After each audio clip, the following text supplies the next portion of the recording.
The 2024 Muse in the Museum has been a wonderfully collaborative adventure. In early March, Hannah Kinney and I organized a Saturday afternoon poetry workshop in which Oberlin College students and community members from Oberlin, Vermilion, Bay Village, and Cleveland read and discussed a variety of poems in dialogue with visual art. We then tried our hands at writing our own poems in the galleries. Some of the poems you'll hear tonight were drafted during that workshop.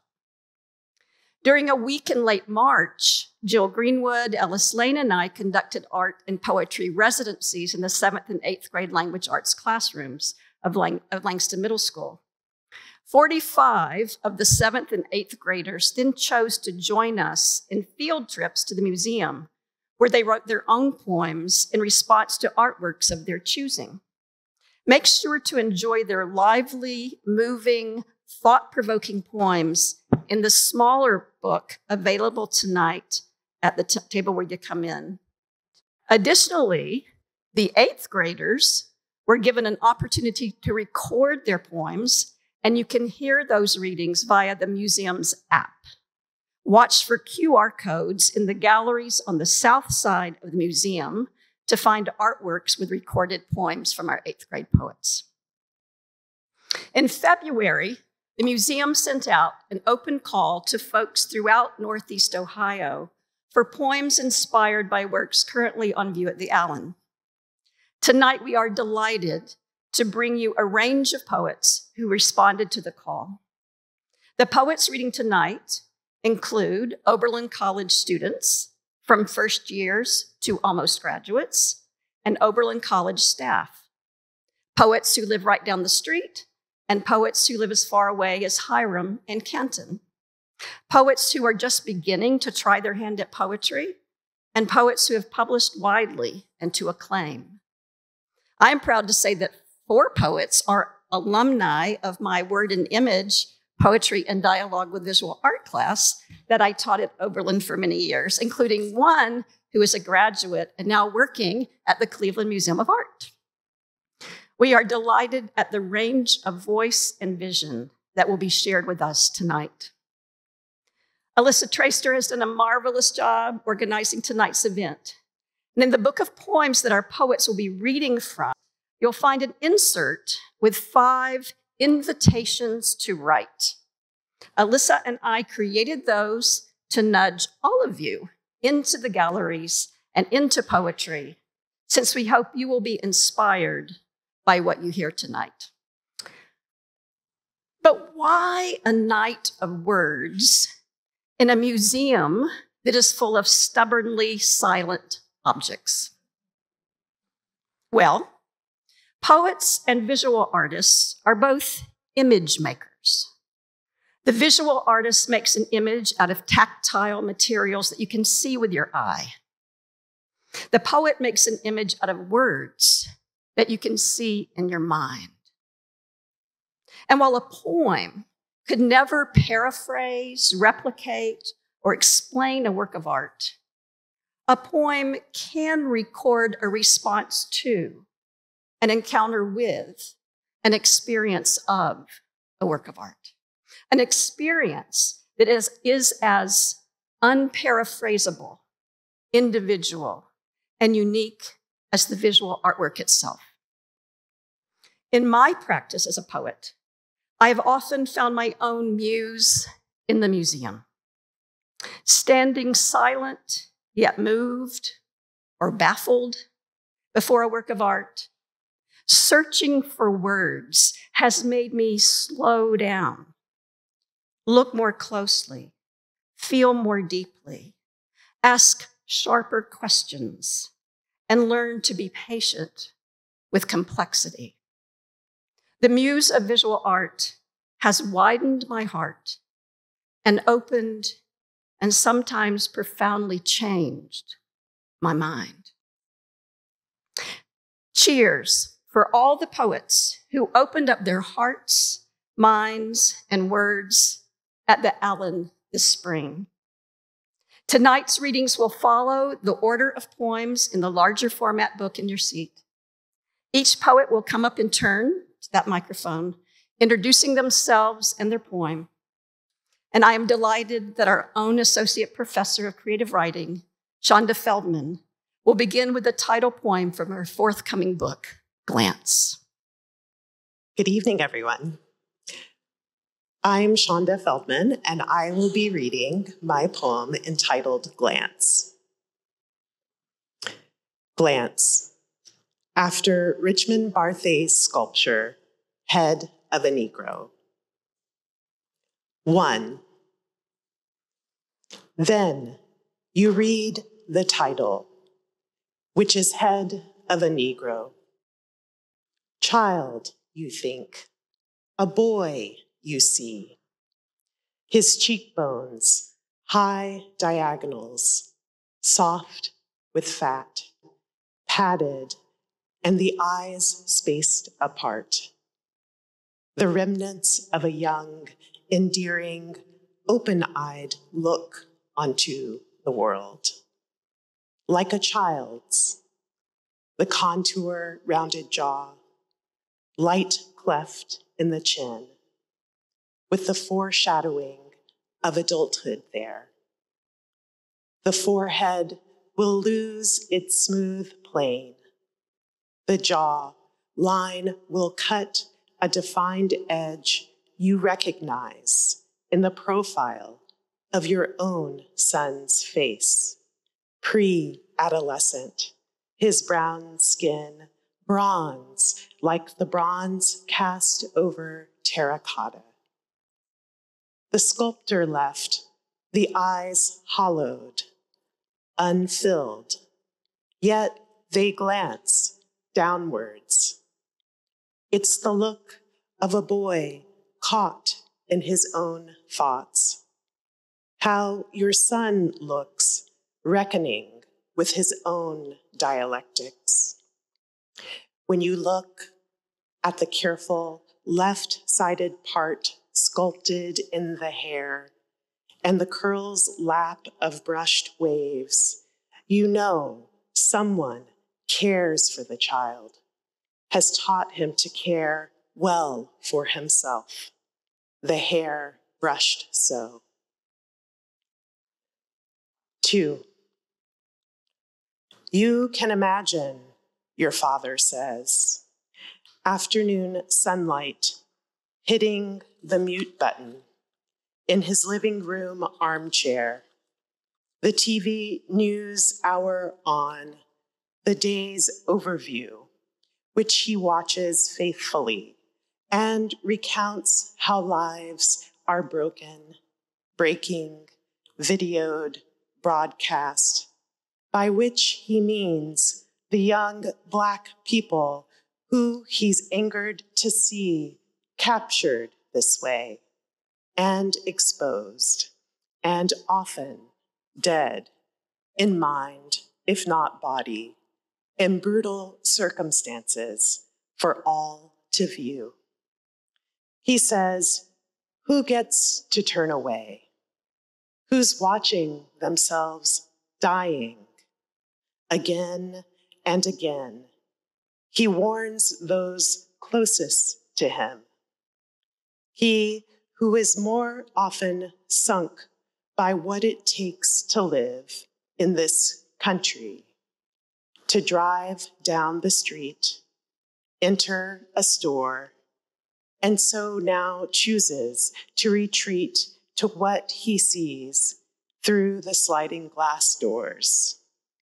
His bright impatiens in their beds, apple trees, to which he earlier rose on his cane and leaned until among their snow blossoms alongside the bees, surrounded in floral sweet fragrance, from where your father says, and no one wants you to be, bitter.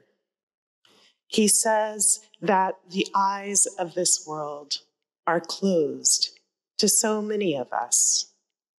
He says to you, when you are 6 months into your pregnancy with your not yet born son, anywhere else across the world, your child may grow up safer, intact, he says, than here at home. Thank you. Hello, my name is Conrad Branch. Today I'll be reading my poem, From Here Beyond This Clay. He presses his hands to the clay and mud, sharply hardened and carved into a wall that hugs his home garden. At the ripe age of 9, his bone-to-skin legs have reached far enough up upon gray, dusty, tippy toes for his chin to meet the top of the barrier. Those of the city see a sea of maroonish dirt, interrupted by acacias, crookedly emerging from time to time. What he sees is where those left behind tend to what once was the meat of the earth. To the west, his mother mends the continuous angular patterned garments, made to be seen by a couple dozen, as a curious ruddy rooster and a wary, wandering father stand by. To the north, his sisters expand an ever-blooming flattened flower upon the slabbed pavement, their hands now covered in pasty chalky white. They wiggle their fingers and giggle through crooked smiles. To the east, his grandfather carves handheld icons, made for no customer in particular, with slight dents in their clay faces for eyes, lined up by a wrinkled smile, counting out how many to give to the young ones.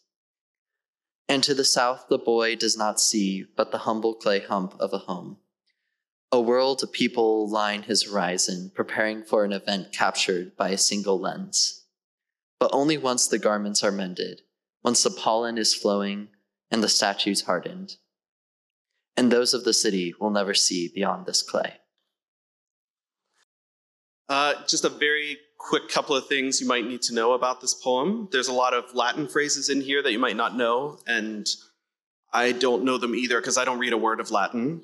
But I really responded to Miriam Shapiro's sense of femage of incorporating material and fabric, some of it being floral patterns, some of it being the Latin names of flowers. So my unknowing is a big part of this poem. Hortus secretus. I Googled that, it means secret garden.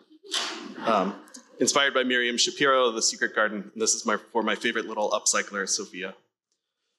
What songs will you untangle here? What skein or skin or strand for understanding? One Serapius fecundidone, as I read it, reminds us to misread the fertile yet spurless orchid flowers, perhaps as the fecund cordiferous, the one that bears our hearts like Anubis when we've done with them. While the syncretic Serapius spurs thoughts of greenery gone dormant, the pitying God that winters us. Where is the plow? Where is the song? The heart lies outside the figure, if a heart it has become, lost in the amber cloud, coming forward, going out, receding, moving on. This call to the work of our Father, the pressed lips of our mother's harmony, the open throats that screamed or sang as iterations of love. Can we find the shape of love on so blasted a canvas? Will anything ever assemble in the assemblage? Where here is the nexus, where here the womb from whence identity springs. Several strands I see on several fronds on which your future might flower. As you gather, what catches the eye catalogs the heart. Good evening. My name is Cindi Byron-Dixon. I wrote a poem inspired by the Japanese kaikimon quatrefoil dishes, and it is entitled Kaikimon for Kiku-san. A small pair of dishes hang side by side in the museum display. Suddenly, my mind is no longer where my feet are. It is with her, Grandma Kiku. Her home was like a museum display, a gallery dedicated to her homeland. In my mind's eye, I clearly see colorful artwork, paintings, ceramics, and fabrics, delicate watercolors dripping, flowing, bold patterns evoking, exclaiming. I can almost smell the tempura cooking and taste the bite of the rice crackers that she served. I remember her kimono and the sandals on her feet. I recall her warmth and generosity and the way she made me feel. I remember her photo albums and the questions that I asked. What is this? Who is she? Where were you? Now, years later, as I reflect, those questions seem mundane. Nothing below the surface, icebreakers at best. I wish now I would have asked, how did you feel? What was that like? Why did this happen? So much I see in these small dishes make me feel I failed somehow. I failed to really know her. Didn't ask the right questions, no. I was too young to know what to ask. I long to know her story now, how she lived, who she was, what drove her decisions. I failed to really know her. I truly wish I'd known what questions I should ask. Hello, my name is Hazel, and this is An Alien's Return. Some is new. Some is always new. Does the difference disquiet? That identifies a traveler. Can she stare down the four-eyed vaticinator, comprehend pandemonium as a stranger's thunder? She arrives with excitement, not recoil. The well-wandered is aware. Diaspora breeds similarities. He knows fingerprinted hills are dark in all corners. He's seen trees testudo against slipping flares. Messages home contain sincere you'd love it here's. For we love to settle in the new but recognizable, to recreate our inherited vistas, the power lines, the trafficked road, the peaks blue with distance, a standalone structure oscillating by decade from shelter to home. And of course, the bridge. The bridge will outlast us all. An established horizon, a purple welcome, ancestored by aqueducts now facilitating liftoff, preserving its known below from us arrivals, humming, yes, some is new. Some is always the same, too. I'm Peter. I'm going to be reading my poem, Ablaze. This can be read either across the columns or down each one. I'm going to read it across. Imagine them, lovers in that golden sunroom at the end of the day, where everything is steeped in crepuscule until they are painted gold by the fading light. Even their hands gleam. They each have one for the flitting bird extended, and the other dropped by the waists. His hand and her hand reach out. Hers as if to drop a stone into a waiting palm. His is a waiting palm, expectant. And it must be carrying their little messages. The bird sailing back and forth, that little songbird flitting across the room in front of the red marble trim, which looks like a luscious, pulsing slab of meat. It doesn't understand the sweet thing, can't grasp it, the honeyed talk it sings into the lover's ears. When, for example, she closes her eyes, he reclines in the carved oak chair, and she sighs, "Oh, darling, look, the room, our room, is ablaze." Hi, I'm Molly Gabriel. I'm going to be reading The Backward Glance of the Woman Leading Her Child to the Curtain. I actually wrote this poem while my students were here from the middle school writing their poems, and I focused on this woman holding the many-faced child behind me. My eye wanders, avoids filling in the details of your face, covered by cloth, a gloved hand reaching toward us. I cling to your wrist. You are all I have. And even you are not permanent. but I can't see that if I gaze past the blue of each one of your faces. Hello, I'm Ellie Holt, and I'm going to be reading Bop, Try a Little Tenderness, which is based on Try a Little Tenderness by Jeffrey Gibson. It's also right there. Little glass things, the vibrancy of living, born to be alive, don't you know? Zap my eyes, raised clacking over velvet, the hypnosis of black and white kissing ossified orange indigo neon. It plays tricks on the eyes. Colliding movements, shocked into a still. Rippling of arrows, patterned lines. Try a little tenderness. I think about my body on Earth's soil. Dirty air kills. Is it springtime now? Sod marking my hands, ants on my legs, sweet perfumed winds. Plastic fork in the road. Cigarette butts, the nouveau fertility symbol. Car exhaust. Exhaustion. I roll over in the sun, a February heat wave, a consequential temperate rainforest. I feel it fighting back. It's going to collapse into rest, and the fever will break in the night. Try a little tenderness. 3 feet away, 6 feet away, 12 feet away. You are being watched, or aren't you, by stony-eyed half-alert smiles. Is any oval a mirror to the introspective? Is any person who calls you out a snake? Could you try it, even if success was uncertain? Hello, my name is Maureen Brady Johnson. The title of my poem is Drawn.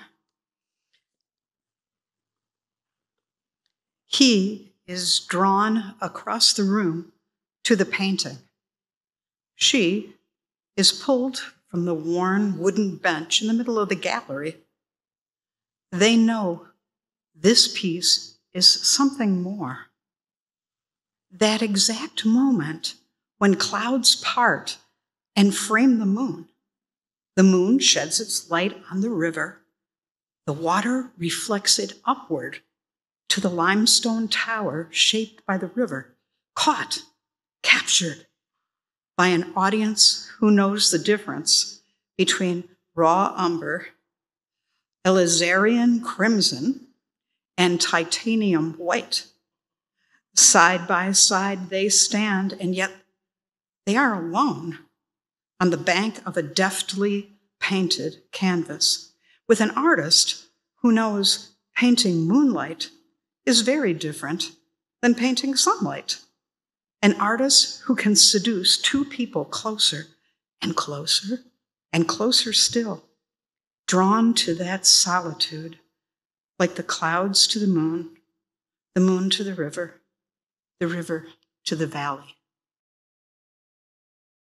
Dennis King could not be here tonight, but he gave permission for his poem to be read. It's called The Arrows of Terminus Est. Irene tends to St. Sebastian, loosens a bond, sets an arm free, the arrows embedded deep. The arrows that whistled in flight, arrowheads that gleamed, feathered furies, are buried in his mortal night. He cried out, a yell that breaks this reality into shards of pain on pain on pain.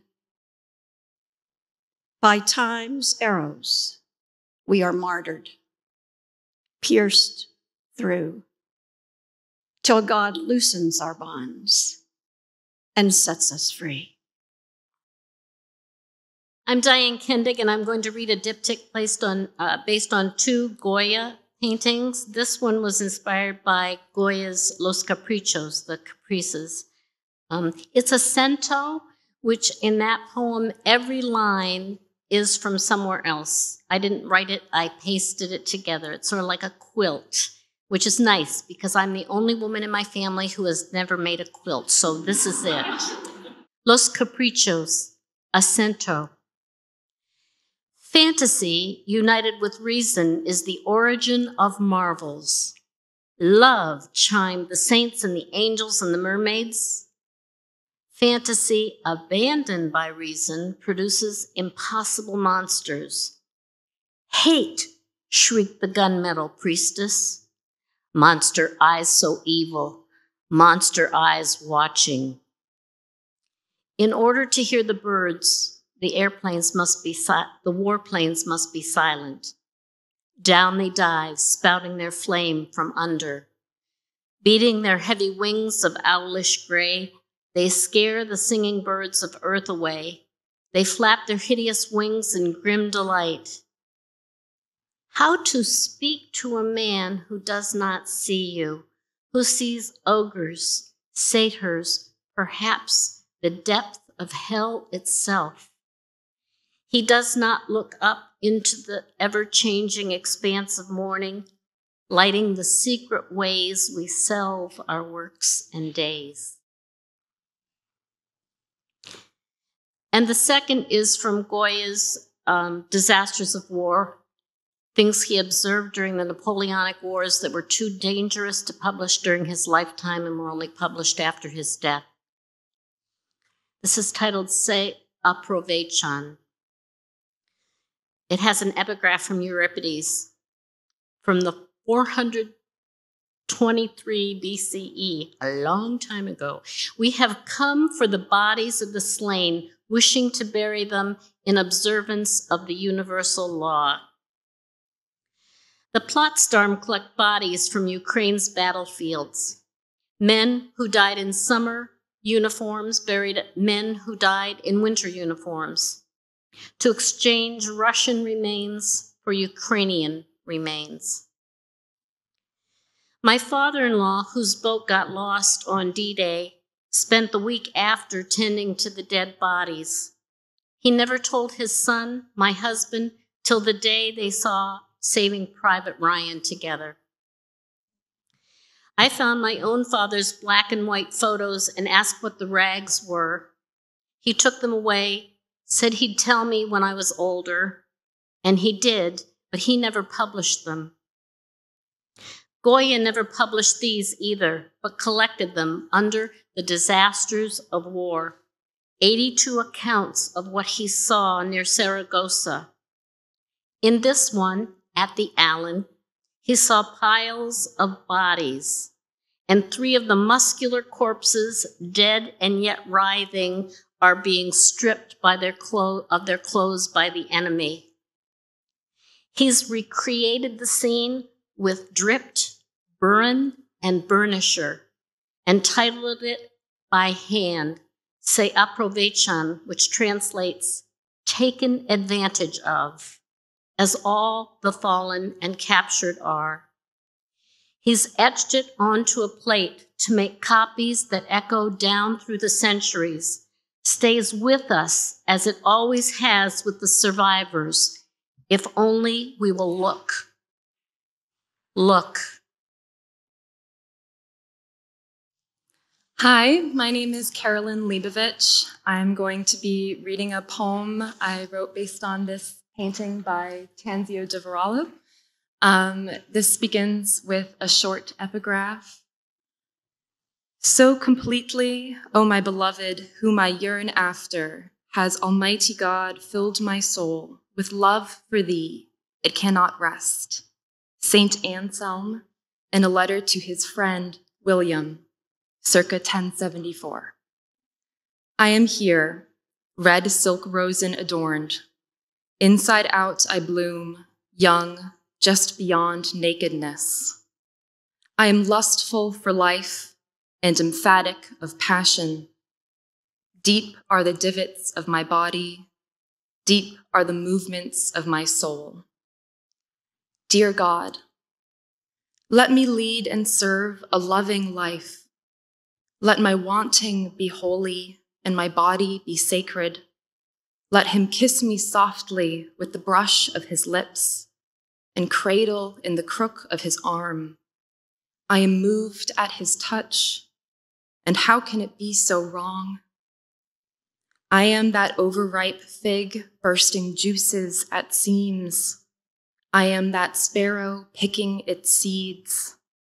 I am the lamb, and I am the arm that holds the lamb. O you whom my soul loves, we are beyond worship, beyond watery salvation, and yet it is heaven here with you, and I imagine God must be happy for us both. Hello, my name is Layla Morris, and I'll be reading Winter Moon Lily. Bejeweled cluster, fingers outstretched. Patchy light rests on the surface. Flames that hide inside the furnace, hints tangerine and pinkish red.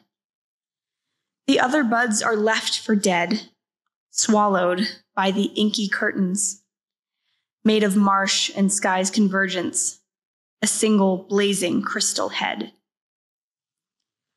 The master had so many flowers, he never singled out the best. Canvases the size of towers left ample room for all the rest. Single lily's light devours, absorbs grandfather's final breath. My name is Michelle Phillips Fay, and I'll be reading my poem entitled From Start to Finish. It seems as if I've spent a lifetime collecting things, not the least of which are memories. I stored most things inside a beautifully carved wooden chest, the rest inside my own. This elaborate piece of woodwork was gifted to me by my parents. It is called a hope chest. For me, it housed childhood trinkets and adolescent interests. For them, it held their hopes for my future as a wife and mother. I can still recall that summer when I began to fill it with my own hope. It was the first time I looked upon you. I hoped in my deepest recesses that you would notice me. And when you did, my heart flooded with excitement. I still remember the flitting butterfly wings inside my stomach. It felt as if they were carving a path straight to my heart. I sat next to my chest and ran my fingers along its intricate grooves as I retraced the moment of our first meeting. Somehow you managed to carve a memory as detailed as the craftsman, and I longed for it to endure for the life of this chestnut beauty. I leaned into the heavy lid as I pinned my first missive to you. My words took the form of poetry, an ode to burgeoning hope.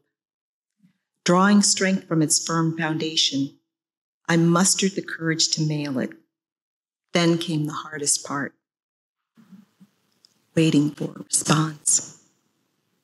I was uncertain as to how my feelings would be received until I received the poem you wrote for me in return. Immediately after reading it, I carefully placed it inside the chest. It was no longer a large wooden box with fanciful designs. That day, it became the repository of all my hopes and dreams. A single piece of paper possessed the promise of a lifetime with you. I never shared the knowledge of you with anyone, not even my parents. I savored the intimacy that came with keeping you all to myself. Our pattern of secret communication was tricky, intricate, and deep. Much like the geometric designs I see when writing to you. The warm tone of the wood complements my mood in these moments. I know I'm carrying a torch, but its flame keeps me warm. Why have I not received word from you for so long? I'm left to wonder. Did miscommunication lead to missed communications? My letters are returned unopened, marked addressee unknown. What a lie. I know the best part of you, the part you do not easily reveal. These letters are kept inside the chest, awaiting the day of hand delivery by me. Until then, the locked box is the perfect resting place after the covert travels. Do you want to know another secret? I read the letters from time to time. I'm careful not to smudge the ink, lest I render my words illegible. Lately, I can barely see the words I wrote with my own hand. Memory aids me as my eyes have grown dim with age, but enduring love shines ever bright, even on the darkest days. This love is the only thing that illuminates the world for me. Soon illness will shroud the very light of life altogether. Now, I watch as my parents quietly empty the contents of my chest. I've asked to be buried in my unparaded hope chest, and with me my entire clandestine collection. My body will rest comfortably inside the cavernous crate. There's enough room for my love and hope in the afterlife. I hope to look upon you again in the coming lifetime, so we can finish what we started.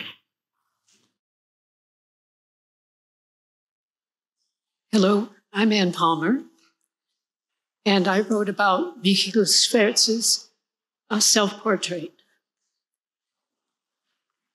I see you just as you wanted, handsome, strong, elegant, with warm eyes, hint of a smile, brushes and palette in graceful fingers. You were looking at you in 1656, ready to add that final brushstroke. Today, relaxed, approachable, you were looking at me. Did you imagine people years ahead would see you? Did you imagine we might fall in love centuries later with your tender face and hands? Paint me, Michiel Sverts. Paint me cheerful, strong, and kind, the way I want to be remembered. But do give me glorious 21st century eyelashes. I'm Mary Quade. Retired man and his wife at home in a nudist camp one morning in New Jersey. A photograph is a secret about a secret. The more it tells, the less you know. Diane Arbus. In our own home, we are always naked. Settle into your favorite chair. Have a cup of tea. Let's share our soft and simple secrets. The morning light gropes in the open door, and I can tell I need to sweep the dirt we've tracked inside. The curtains here are hazy shears, and if I stand close enough, I can peer right through them to the trees that cast these shadows. Leave the television off. The shows embarrass me. All those actors pretending. But look, on top of the console, this is a photograph of a younger me, framed, my breasts enclosed in glass. And this is you, in black and white, silver gelatin penis suspended on paper, a negative exposed. And this is a pretty but broken clock, the hands on its face forever posed in their quiet places. Hi, I'm Mattias RowenBale, and this is Familiar Figure in Striped Shadow, after the photograph by Marcia Burns of Reclining Figure in Striped Shadow. Every body that I have ever known, in striped shadows, shrouded in a thick haze of summer's sweat and drawn blinds, as though our ways of knowing belong, truly belong, only in these moments. The subject's face obscured, the sheets scattered, the eyes half shut. Of course, we are Greco-Roman in the nature of our loving, stone soft to the touch, draping as a means of tenderly binding our bodies together in shadow. Hi, I'm Vyvia Shen. My poem is inspired by The Secret Garden. To M, a letter by V. I dream us, you upon the fountain, and flipping back, triumphant, you've conquered something of gravity and whimmed me to follow your bedazzling prints. Take my hand infinite, eyes grow from my strangled tongue, and I am felled. Spewing, I watch you steal away the breath edged on my marbled basin. Send core water, jump scare. You are a dry well, unconcerned with old sap. I am pressing, accruing, but you look back to a dripping girl, stolen from the cubic jungle of jinx and twisted jam cans that sully on branches of quickening heartbeat. She is barreled by you, thinking, my fissured flesh to the butterfly's sun, eyes hard and melting. If I close my eyes, you might storm a burrow of daffodils and chase acetaminophen from beer-indulging chamomile giants who stare, wides of eye and carbon honey lips, in the early water dawn. Their trembling caterpillar respiratory petioles craving your life fury. Such nuzzled exhales you give, pressed to the entangled grass with shreds of sky, caving. Elf candle, your night bereaves me of sight, in a secret Eden where he bears his own sinking, remorsing the loss of Jürgen and I pair to the earthen enclave, murmur. The spider in this aftermath spring flounces soaked chelicerae at the unclogged eyes. But between the winged, suckling gazes, only I saw how inadvertently you pulled the meadow's weeds, and how it set all upon you. We wind up the fallen tower. I am wound around your arm, me, an earth child, catching worms, and you, mesotone to the dark, a heaven-strewn star garden. I watched as your freckled helioglobe winter away in the spring dawn. As you chased, I am amazed, ludicrous warmth. Oh, to extort a measured cataphaton. Magic net spiraled in, and you pulled taut. But I know the likes of silken darkness mellowing in your shadows. I had been one, the Neptune of my eyes becoming yours for a while. Honey, do you believe me? I see 100 thunder storms turning heads and playfins your sour, puckering sky. Honeyed lips, all caving. I had forgotten where helioglobe as I watched and watched as you brew lumens and caught fireflies. Gently, so gently in your tousled glass mane. Oh, crazed heart, won't you be a fairy upon my brow? If I close my eyes, would your El Carvon convince me of the sky after it had cried? And I sat waiting for the breath of night to bereave me and lighten you, might be a glistening, hurting scent that grazes my lungs intact, conjuring the passing of night.